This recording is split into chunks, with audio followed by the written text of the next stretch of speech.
നമസ്കാരം. നമുക്ക് നിരന്തരമായിട്ട് അനുഭവയോഗ്യമാകുന്ന ഒരു കാര്യമാണ്. പഠനമൊക്കെ കഴിഞ്ഞിരിക്കുന്ന വിദ്യാർത്ഥികളാണെങ്കിലും ഏതെങ്കിലും ഒരു തരത്തിൽ ചെറിയ തൊഴിലൊക്കെ കിട്ടിയാലും മനസ്സിന് തൃപ്തിയില്ലാത്ത രീതിയിൽ തൊഴിലൊന്നും കിട്ടാതെ വരുമ്പോൾ പലരും പറയും, ഞാൻ ആഗ്രഹിച്ച തരത്തിലൊരു തൊഴിലൊന്നും കിട്ടുന്നില്ല, അല്ലെങ്കിൽ പഠനവുമായിട്ട് ബന്ധപ്പെട്ട ഒരു തൊഴിൽ കിട്ടുന്നില്ല.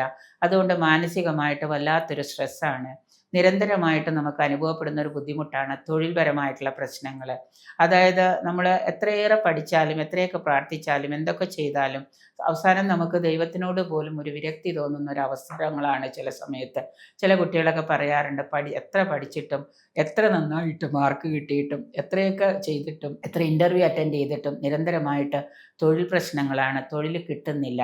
ഇങ്ങനെ വരുന്ന സമയത്ത് നമുക്ക് കർമ്മത്തിൽ ഇനി അഥവാ ചെറിയ തൊഴിൽ കിട്ടിയെന്ന് വെച്ചാൽ തന്നെ മേലധികാരികളുടെ കോപം, മെൻ്റൽ സ്ട്രെസ്സ്, ഫിസിക്കൽ സ്ട്രെസ്സ്, ഈ നമ്മൾ ഒരു തൊഴിൽ കിട്ടി ആ തൊഴിൽ ചെയ്യാൻ തുടങ്ങുന്ന സമയത്ത് മെൻ്റൽ സ്ട്രെസ് ഉണ്ടായിക്കഴിഞ്ഞാൽ അല്ലെങ്കിൽ മെൻ്റൽ ടോർച്ചർ ഉണ്ടായിക്കഴിഞ്ഞാൽ നമുക്ക് ആ തൊഴിൽ ഭംഗിയായിട്ട് ചെയ്യാനായിട്ട് സാധിക്കില്ല. അപ്പം അങ്ങനെ വരുമ്പോൾ ധാരാളം ബുദ്ധിമുട്ടുകൾ നമുക്ക് അനുഭവിക്കാറുണ്ട്.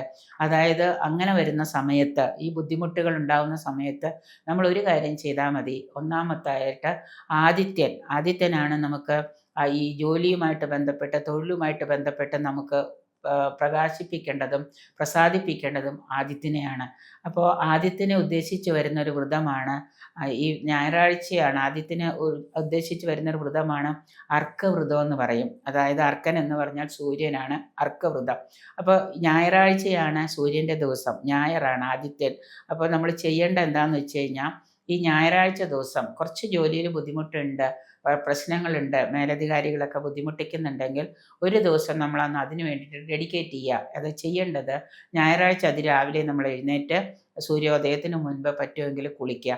9 മണി വരെ കിടന്നുറങ്ങിയാൽ നമുക്ക് പറ്റില്ല. അപ്പോൾ ഞായറാഴ്ച ദിവസം ഒഴിവുള്ള ദിവസമാണ്, അന്ന് എല്ലാവരും കിടന്നുറങ്ങും. പക്ഷെ നേരെ തിരിച്ച് അന്ന് രാവിലെ ഇത്തിരി നേരത്തെ എഴുന്നേറ്റ് സൂര്യോദയത്തിന് മുമ്പ് എഴുന്നേറ്റ് കുളിച്ച് സ്നാനം കഴിച്ച് മൗനമായിട്ട് നമ്മൾ ഗായത്രി മന്ത്രജപം, അല്ലെങ്കിൽ ഗായത്രി മന്ത്രജപം അറിയില്ലെന്നുണ്ടെങ്കിൽ ഗായത്രി മന്ത്രം ജപിക്കുക. അത് പറ്റുമെങ്കിൽ ഏതെങ്കിലും ഒരു സ്വാത്വികനായ ഗുരുവിൽ നിന്ന് നമ്മൾ ഗായത്രി മന്ത്രം ദീക്ഷയായിട്ട് എടുക്കാം. ഇനി അത് കഴിയുന്നില്ലെങ്കിൽ നമ്മൾ സൂര്യനെ ഉപാസിക്കുക, ആദിത്യനെ ഉപാസിക്കുക.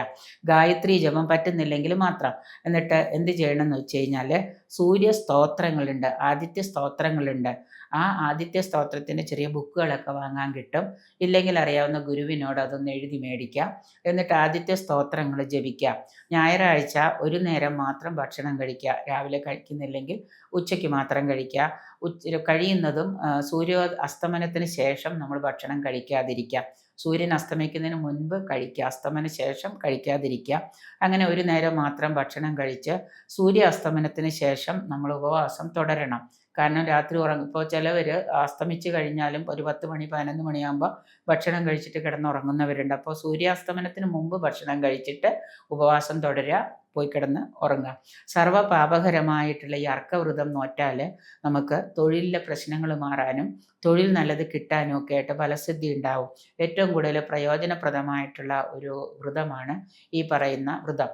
അത് ആദിത്യ മന്ത്രത്തോടു കൂടി ജപിക്കുകയാണെന്നുണ്ടെങ്കിൽ നമുക്ക് ആഗ്രഹിച്ച രീതിയിൽ, ഇനി അത് എത്ര ദിവസം ചെയ്യണമെന്ന് ചോദിച്ചാൽ കഴിയുന്നതും ഒരു 21 ഞായറാഴ്ചയൊക്കെ നമ്മൾ ചെയ്യുകയാണെങ്കിൽ നമ്മൾ ആഗ്രഹിച്ച ജോലിയൊക്കെ കിട്ടാനായിട്ട് നമുക്ക് സാധിക്കും. ഭയഭക്തിയോടുകൂടി ഏകാഗ്രതയോടുകൂടി അത് ചെയ്യണമെന്ന് മാത്രമേ ഉള്ളൂ.